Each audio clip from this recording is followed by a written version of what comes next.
behind me here is a brand new yacht, the very first motorboat from Rustler Yachts. Now, Rustler are a British boat builder. They've been building sailing yachts for years. We've got an example here. They build them from about 24 to 57 feet, and they have a number of very well-known customers, including from the English royal family. The Princess Royal has a Rustler sailing yacht. Now, this is their first motorboat. It is a very attractive craft, and we're going to show you every single inch of it. My name is Hugo Andreae. You're watching Motorboat and Yachting. Let's go and check it out.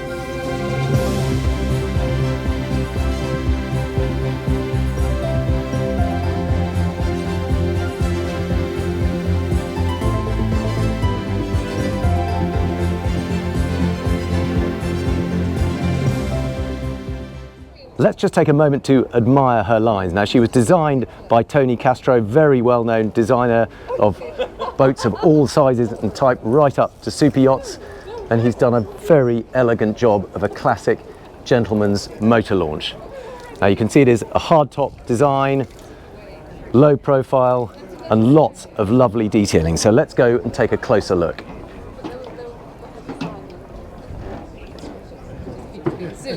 Now, there is no ignoring the beautiful lacquered teak along the top sides here, and particularly on this cap rail. It is such an integral part both of the looks of the boat and its appeal. Very high quality stainless steel rails all the way along here. Nice glossy smooth finish along the top sides. It is a cord vinyl infused hull, deep V planing, so it's said to be good for a top speed well into the 35 knots or so, but designed to plane nice and early at around about 18 knots and a cruising speed of 20 to 25 using a pair of Yanmar 370 horsepower V8 diesel engines. Very elegant transom. You can see that wraps around and curves in. We've got some very handy storage lockers on the back here. If we lift those up, you can see that goes right down through the seat, so you've got very deep storage lockers for all kinds of things, lines, fenders, maybe even a inflatable paddleboard. We've got shore power going into that locker, and there will be a full wrap of seats that runs all the way around here. Now, this is hull number one. It was a bit of a mission to get it here to the boat show. It says there are a couple of details here and there. It's going to go back to the yard to be finished up, but they were happy for me to show you, give you an initial look round and show you what the boat is all about. Now, there is storage under all of these seats. You can just see that lifts up. So as well as access through the transom, you've got access through the seats. Lovely little chaise longue facing aft in the cockpit here. And over on this side is a wet bar. Now, this one hasn't been sort of fully specified, but you can see that there is a bin there. This one has been fitted out more as a bar area. You can see we've got bottle holders, glasses holders, but you could conceivably have a Kenyan grill in there, or perhaps a fridge if you wanted to. Gates on either side, so it's a very easy, safe walk around design. You've got these lovely deep side decks and tall bulwarks, keeping everything nice and safe, but also access straight out onto the pontoon, exactly as you would alongside here. Hard top design, Rustler logo prominent, some nice detailing here. So a little locker for the diesel filler caps, so that if you do spill any diesel, that will drain away down into the bilges and you can recover that.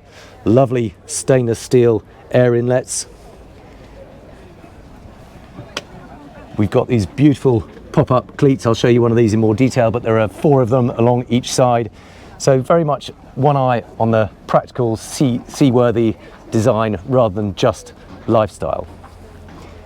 So here you can see we've got 2 forward ones here. This one is in use. That one is folded down. All the welds polished out on this stainless steel work.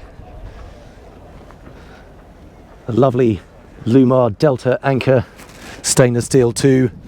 Sun pads along here, and note how long this strip of glazing is, giving light into the forward owner's cabin.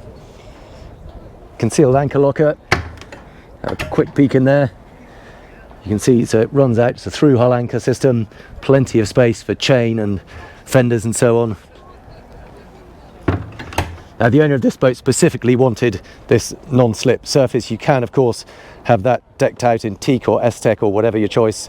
It's very much a hand-built, handcrafted yacht, and owners tend to get involved in that process and help spec the boat. They are super motivated enthusiasts.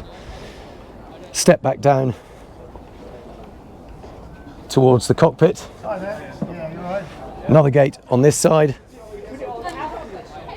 But let's go and have a look inside first before we check out the engine bay. So this is the main saloon. You can see we've got sliding doors on this side. We've got a lifting window on this side. So nice open feeling, good connection between the cockpit and the saloon. There is a teak grating there, so if any water does get into the cockpit, it'll drain away. But other than that, all on one level. Galley on the starboard side. This one is fitted with gas. There's a gas locker in that seat over there, but you could equally have induction and go all electric if you'd rather. I think hull number 2 is all electric. Now this is very typical walnut craftsmanship from Rustler. It's one of the things they're best known for, but also very practical design. We've got a small oven in there, we've got bottle holders there, we've got a fridge in there, there's another ice box in here. But all this lovely woodwork surrounding the windows. More lockers in there. These will all be fitted out eventually with as sort of proper cutlery drawers with fiddles for your knives and forks and various crockery and glassware and so on. So these are the kind of things that have yet to be done, but they just wanted to bring the boat to the show and give people an idea of what it looked like. More deep lockers in there. That's probably where ending up putting some crockery too. Now this is a full dinette, but also has a high-low table, so that can sink down and become an occasional berth when required. Look at that, all around the window, this beautiful curved walnut. Overhead sunroof, that's a big electric sunroof. Nice and fast opening too. I think the buttons are up here. We can probably give a little demonstration of that.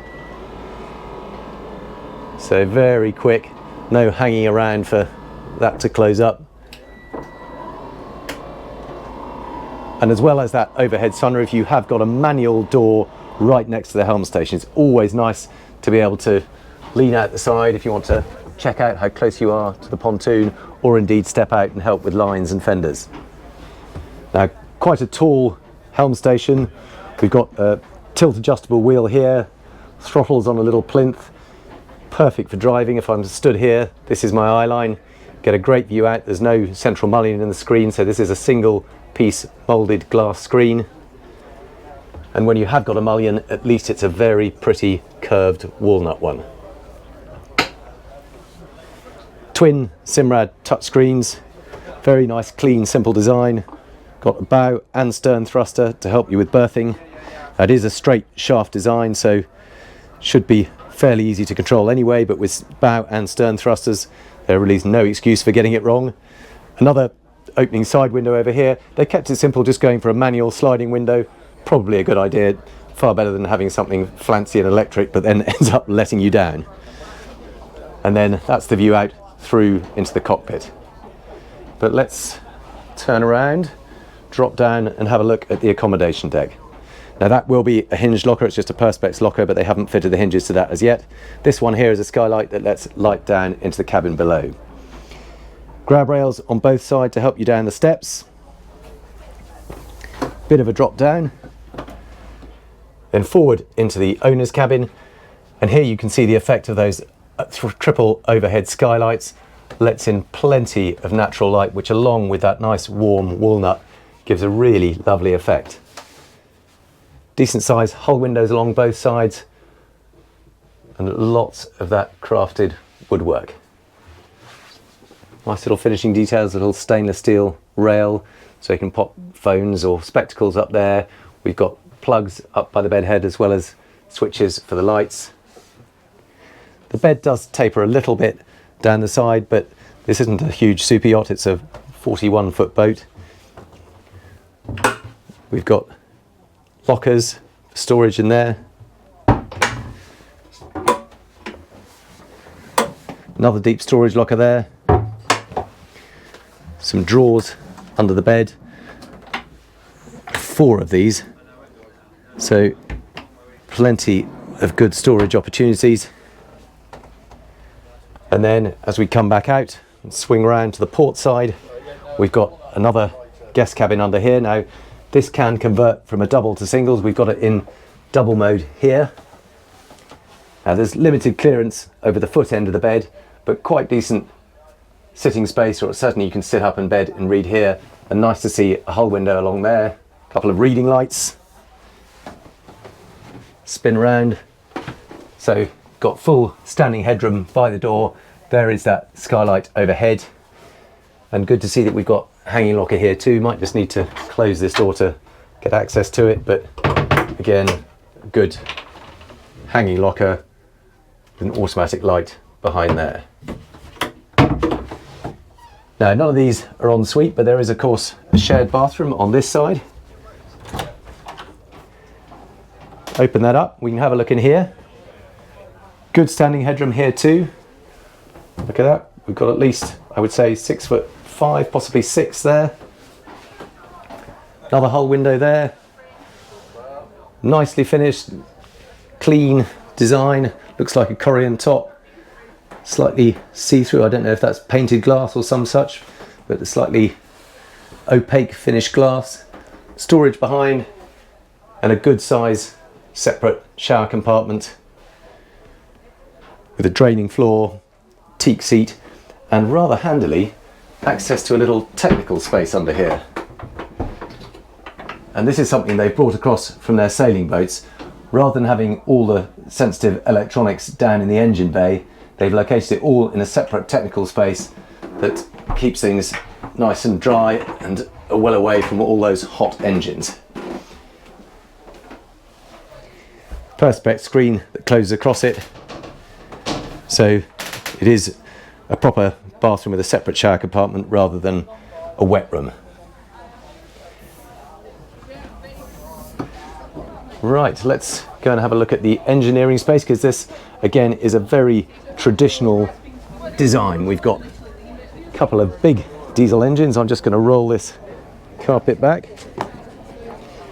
It's just lift on struts. Here we go. Drop down into the engine bay. Nice stainless steel checker plate design. Here you can see those twin 370 horsepower Yanmars. And look how far forward they are. So very much traditional shaft design, nice shallow angle, some gentle tunnels behind so you get a bit more clearance, and lots of space back there too. Access to batteries and steering gear. Nicely lit.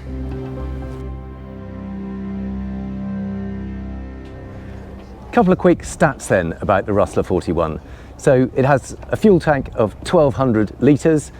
They say that cruising at about 20 knots, you should be consuming around about 75 litres an hour, giving you a realistic range of somewhere between 350 and 400 nautical miles. Now, the price for this hand-built British gentleman's motor yacht starts at £980,000 ex-VAT, but for that you get a really original British-built, handcrafted yacht with all the style and all the build quality you'd expect from the Rustler brand. So it's always a delight to see a brand new motor yacht for the first time. This is very much hull number 1. We are of course hoping to sea trial it as soon as we can, but we wanted to bring you a first look round so you can get a feel for what it's all about. As always, please do let me know what you make of the boat in the comments below. Thank you very much for watching, and if you've enjoyed the video, please do give us a like and subscribe.